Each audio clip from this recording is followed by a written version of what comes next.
Apple Card is the credit card created by Apple. You earn 3% daily cash back up front when you use it to buy a new iPhone 15, AirPods, or any products at Apple. And you can automatically grow your daily cash at 4.15% annual percentage yield when you open a high-yield savings account. Apply for Apple Card in the Wallet app on iPhone. Apple Card subject to credit approval. Savings is available to Apple Card owners subject to eligibility. Savings accounts by Goldman Sachs Bank USA, member FDIC. Terms apply. Hello and welcome to a new podcast, The Paddock and The Pavilion with Stephen Wallace. In each show, Stephen will interview someone connected to the world of horse racing or cricket. Hello everyone, we've heard from Mum Susan, so today we are with her two daughters, Kathryn and Sarah Bryce, two Scottish stars in the 100. How are you both today? Good, thank you. Yeah, really good, thanks. Well, thanks for joining me on the Paddock and the Pavilion. Sunday's rain saved Mum and Dad a few tough decisions, didn't it, Sarah? Yeah, definitely. Dad has a floppy hat for each of our teams, so he decided that he was going to wear one or the other depending on who he thought was going to win. So I definitely think I saw him more wearing the blue hat for the Invincibles, so I'm going to claim that. But yeah, I think they're gutted that they obviously didn't get to see the game, but it does save them having to worry about that. Well, they were the home team, the Oval Invincibles, so he was probably being careful being in London, you see. Yeah, definitely. He did say that he thought he was around a lot of Invincible supporters and didn't want to upset them. It must have been very disappointing, though, Kathryn, not playing against your sister on Sunday, especially when the men's game, they did get play in that game. Yeah, definitely. Really disappointing to kind of not be able to get out there. I think just unfortunate there was so much rain the day before, so that anything that happened and kind of fell the next day just kind of delayed it a lot. But yeah, definitely there's quite a lot of build up into it, and obviously not played against each other a huge amount. So it would have been good fun to kind of get out there and have that opportunity. But we'll just have to wait for next year now. Yeah, we'll come back to that later on, but. As what's happened today has spoiled any chance of meeting each other in the final. But at the time of recording, the Oval Invincibles are in third place and the Trent Rockets in fourth. You've both had 3 wins, 2 defeats and that 1 abandonment. Both got 2 games left to play. And the Southern Brave now, after this afternoon's, are now assured of being in the final. But the sides who finish second and third will play an eliminator final at the Oval on Friday the 20th to see who plays Southern Brave in the final. So there's still a chance for both of you there. But to start with, I just want to get your thoughts on the 100. And we'll start with younger sister Sarah, because you played in the very first game of the 100 and you took the very first catch, which Mum reminded me on the podcast. She'd been doing more research than I'd been doing, but what's your first thoughts on how it's been going in the 100?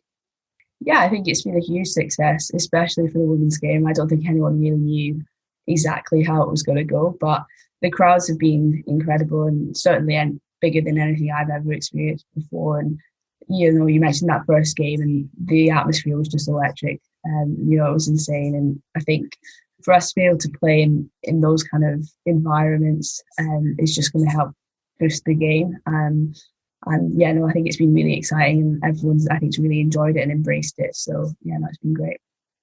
Yeah, there was 1.6 million people watching that night on television on that Wednesday night. And your mum said that you were buzzing after the match. So, yeah, no, it was really exciting. I think the atmosphere was just incredible and everyone was just absolutely buzzing after the game. Yeah, it was incredible to be part of. And what about yourself, Kathryn? Yeah, I think it's been a brilliant tournament. Kind of the number of people that you see coming into the crowds, and I think I've probably noticed more. There's probably more people coming in earlier. I think the first few games it was a bit quieter for kind of the start of the women's game, and they'd come in sort of towards the end of the women's game, ready for the men's game. But I think the crowds that we've had at the end of, or the second half of women's games have been incredible, and you kind of hear them cheering and going along with the play, so you kind of know that people are watching and you can kind of hear that support from the crowd or from the opposition as well.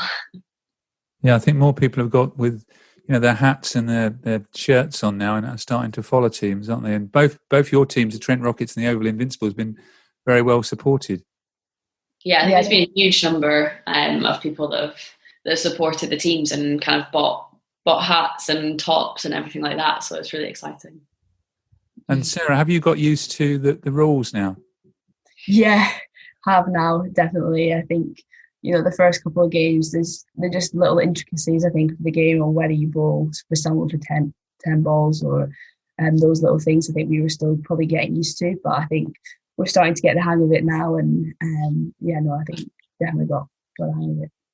I'll throw this open to both of you to answer. What's it been like playing at these test grounds that you probably not played at before? You both played at...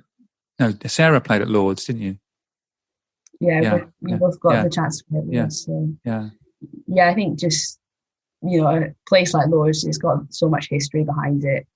Walking through the long room and seeing kind of... I've been in the stands before and growing up and been lucky enough to go watch a few games there. So to actually play there was really special, and just kind of be in and amongst a place where so many great players have played. It was really cool. And how have you found that, Kathryn? Yeah, I played at a couple of test grounds. So I played at Trent Bridge a little bit, and I played at Old Trafford. But I think it's just a completely different experience when you've got the number of people in supporting, but also to play every game at those sorts of grounds. Just having even things like having a DJ in and music playing and everything like that, it just kind of really adds to the atmosphere. And as you say, it's a fantastic boost to women's cricket, really raising the profile. Yeah, I think that's probably the biggest thing that we've seen is the visibility of it. And the fact that it's linked with the men's competition as well. I think it's been great. Obviously, you've got people that will support whatever team, potentially because they're cricket supporters and they've only really watched men's cricket before. But then there's a women's team that they will naturally support as a result of that. And I think they've really bought into that. And that's been really, really cool to see. And, I've seen a lot of things on social media of people that have never watched women's cricket before but have really enjoyed it. So I think the visibility that it's got through this tournament has been amazing.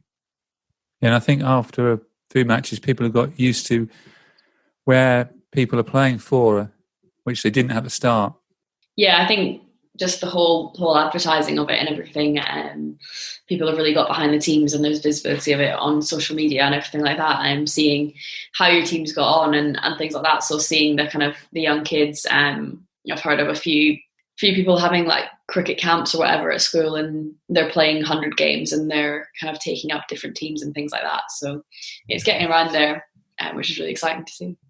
And how much chance have you had to see each other? I mean, only at the game when you didn't play on Sunday, or do you just keep in contact through Zoom and things like that? Are you both in bubbles as well? Yeah, so I'm obviously in London in a hotel at the moment, and kind of in this safe living environment, I think it's called. We not really see each other much, obviously kept in touch through kind of WhatsApp and whatever. But the first time we probably got to see each other since the beginning of the competition was that game the other day when we were meant to be playing. In these kind of bubble type things. I've seen you most watching you on TV playing cricket. That's right. Yeah. And how much time do you spend on tactics? And do you with the men's team? Is there any sort of connection with learning things from the men and the women, and the men learning from the women as well? We haven't had much crossover with the men in terms of kind of those sort of tactics. I guess where the T20 game is with the men is probably that stage ahead as well. So how they're going to approach the 100 will be slightly different. I think it's kind of adapted through the competition. You're in new teams as well, so you're playing with different people. So just kind of adapting to who fits what role best, and what's worked and what's going well, and what you can really capitalise on, and when using certain players is most important, and things like that. So I think just the general kind of coming together of the different teams is really grown over the last few weeks. Yeah, what do you think a pass score is now then, Sarah? I think in the women's game, you're looking around 130 is a really competitive score. I think anything above 120, you're probably in the game. But 130, I think, is probably that key marker, and then kind of 140, 150 is a really good score. So yeah, I think that's kind of what it's leaning towards at the moment. Anyway. I'll take that as being a good guide, Kathryn, because Mum said that Sarah is the analytical one in the family. So I'll take that as an accurate answer, because she's probably evaluated it all. Because she's doing a maths. Done all the maths, yeah. She's done all the numbers. I've added them all together, divided it by the games. So, how have you both settled into your own roles? I mean, Sarah, you're obviously keeping wicket, and you've got 29 against the Superchargers. You're keeping wicket to a lot of spin bowling. Yeah, I think spin bowling is really, really big and really crucial in the women's game at the moment. It seems to play a big role in it, and we've got a lot of really good spinners in our team. So kind of that's been really fun, kind of keeping to that, and also had the opportunity to keep to Shannon Ishmael and Marizan Kapp from South Africa, two pace bowlers that have done really well. Unfortunately, haven't been able to play our last few games due to injury, but that was great fun being able to keep to them as well, that kind of variety, I guess. But yeah, no, it's been really enjoying it so far.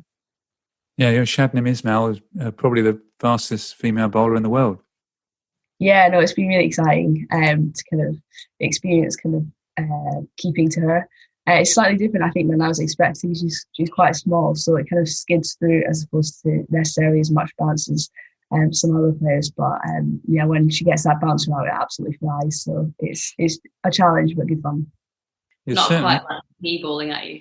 No, very different to you guys. You'll get there one day. Maybe not. Oh yeah. Kathryn Bryce is this military medium in-swing bowler. But you've been opening the bowling though, Kathryn, at some point. Yeah, no, it's been good to have a new ball and kind of make an impact in the power play. And then I think if you can get that swing early on, got Kathryn Brunt as well, who swings the ball, and I think that's a really key part of our setup as well, is actually if you can use that swing early on and really capitalise on that in the power play and kind of get ahead of the game in that stage, then that's really important. So have you bowled any 10s yet? Two sets of 5? Yeah, I bowled 110 against London Spirit, so it was all right. It was okay because I got a wicket in the middle of it, so I had a bit of a break. So I don't know what it would be like to bowl 10 straight through with no rest. Oh, this is when you got Tammy Beaumont out, wasn't it? Yeah. That was a good person to get out. So. Yeah, very good wicket, because they've got a brilliant batting lineup for the Spirit. So yeah, important to get her. And how have you found playing against internationals and playing with internationals? I know you're both internationals yourself, but against world-class players. Yeah, I think been lucky enough to play with a couple. Obviously, Tammy Beaumont's in the Lightning squad, so she's played a few games for us when she's not been away with England. But I think just kind of being around those sorts of players for kind of a good period of time, you can just learn so much off them, which is amazing. And to see the way they go about their game, and you can learn from that and try and kind of, I guess, follow it. And also getting to challenge yourself against those sort of players and kind of see where you're at is, I think it's been a great experience for everyone, and it will just help boost the game because you can learn so much from it. And Kathryn, you've been opening the bowling with Kathryn Brunt. I mean, you're not quite as what can I say? She's very passionate as an opening bowler. Yeah, definitely. It's amazing to kind of play alongside her. She's obviously been around for a long time, so has got a lot of experience and knowledge. So one of the best kind of fast bowlers that's been around ever. So kind of being able to chat to her about what she does, but she's still kind of loving it. And I think it's just amazing to see kind of the enthusiasm and the passion that she still takes into every game that she plays, and just gives her heart and soul every time she walks onto the pitch for the team. Is fantastic. But I had a bit of experience in the Super League. We had some overseas then, and obviously kind of that sort of environment. So I think it's just a great opportunity to kind of test yourself against the best in the world, really. But also, yeah, like Sarah said, kind of having that longer period of time in training where you can chat to them and ask them what they do and why they do it, and just learn as much as possible. Yeah, I suppose being together for a short period of time, an intense period, is going to help as well. Yeah, I think so. You're just kind of around each other quite a fair bit of time, and if you've got a little road trip, like we've been away for about the past 7 or 8 days together, so you kind of spend a lot of time together more than you normally would. So it's kind of a great opportunity to kind of really learn from them. And with other Scottish players in the competition, it's going to help hopefully Scottish cricket as well. Yeah, it's been amazing to see kind of the way Abda has gone. I think, she's taken to it so well and had a great tournament, and the visibility she's got obviously with wearing the hijab as well. So yeah, I'm so pleased for how well she's done. And Brad Wheel last night, getting that kind of match hero award and a wicket with his first ball. So I think we're hopefully showing people that Scotland is taking cricket seriously, and we've got some good players. And yeah, no, it's really exciting to see that. And which teams and players from other teams have impressed you the most? I think from Southern Brave, Sophia Dunkley, obviously broke onto the scene with the England earlier this year, doing really well. I think she's done brilliantly, and she's just a great player. And yeah, I think she's just going from strength to strength, which is great to see. And such a nice person as well, so that's obviously nice. And yourself, Kathryn? I mean, you've got the leading bowler in wicket taker in your team in Sammy Joe Johnson, and I was looking up. The second leading bowler is Tash Farrant, who plays for the Oval Invincibles. Yeah, Sammy's been amazing. Actually, she's just such a great person to kind of have around the group, and just wants to, as much as you want to learn from her, is willing to kind of talk to you about cricket, and every single slower bowler she kind of makes up as she goes along. So yeah, she's been brilliant to have around the group. And yeah, I didn't know her massively or hadn't seen her play much cricket before, but yeah, she's been absolutely fantastic for us so far. Well, looking ahead, you've both got 2 games to play. Kathryn, you've got to play against the Phoenix and the Originals. Both of those are at home as well. Yeah, I think we're back home now for the last couple of kind of group stage games, and we've played the Phoenix already in the competition, so that's the other derby game, I guess. So we kind of know what to expect from them, but it's just making sure that we go in and really clear and taking what we can and just improve on the little things from the last game that we played against them, and hopefully getting another win and taking that momentum into our last game of the group stages. And then if we win both the games, then it's kind of the rest of it's not really in our hands to deal with, and we just see what happens. Well, your first 2 home games, you lost them both, so you're hopefully going to get a couple of home wins, because both the two of you have had a sort of different. One of you started well, and the other one didn't, and now you've sort of come together with 3 wins, haven't you? Yeah, we didn't start well, and I've had 3 good wins, but you were a bit up and down. Yeah, you lost your first 2 games, whereas Sarah's team, the Oval Invincibles, won their first 2 games. And Sarah, your last 2 games are against the London Spirit, and you're also playing the Southern Brave. So possibly you've got the harder of the 2 games. Yeah, they're going to be good games. They're going to be tough, probably. And Spirit have a really good side, but we've got the advantage of being at home, which hopefully we can make the most of. And obviously Southern Brave have only lost 1. But we've got some good players in our team, and we'll kind of back ourselves, and we trained hard, and hopefully it can go our way. But we're just going to have to kind of turn up on the day, and if we put in a good performance, then that'll give us the best chance to hopefully come away with 2 wins and put ourselves into a good position to hopefully qualify. Well, looking at it, if you both win both your games, one of you is going to get into the eliminator, aren't they? At worst, because the Northern Superchargers are also on 7 points, so it would come down to run rate if you all won, which you obviously all can, because you're not playing against the Northern Superchargers, either of you, are you? Yeah, so it depends kind of how they get on in their last couple of games as well. Whether I'm not sure who they've got left to play. But yeah, it'll be all exciting. It's exciting to have it so close together. So we'll see. So whoever plays in the last one of those games, the calculators are going to be out then to see who's got the best run rate again. Yeah, it'll take someone smart to be able to figure that out. Yeah, net run rate can be an absolute nightmare. So I feel like you just have to play and hope for the best.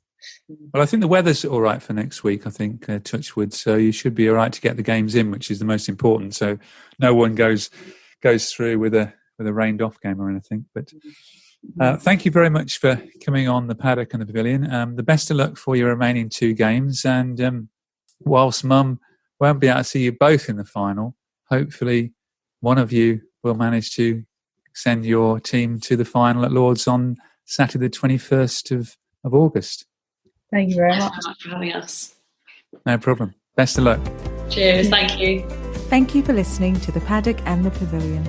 Follow us on Twitter, Facebook, and now on Instagram @the Pad and Pav. Don't forget, if you like the show, please do leave us a rating and review. Sports Social Podcast Network. Judy was boring. Hello. Then Judy discovered ChumbaCasino.com. It's my little escape. Now Judy's the life of the party. Oh, baby, mama's bringing home the bacon. Whoa, take it easy, Judy. The Chumba life is for everybody. So go to ChumbaCasino.com and play over 100 casino-style games. Join today and play for free for your chance to redeem some serious prizes. ChumbaCasino.com. No purchase necessary. Void where prohibited by law. 18+ terms and conditions apply. See website for details.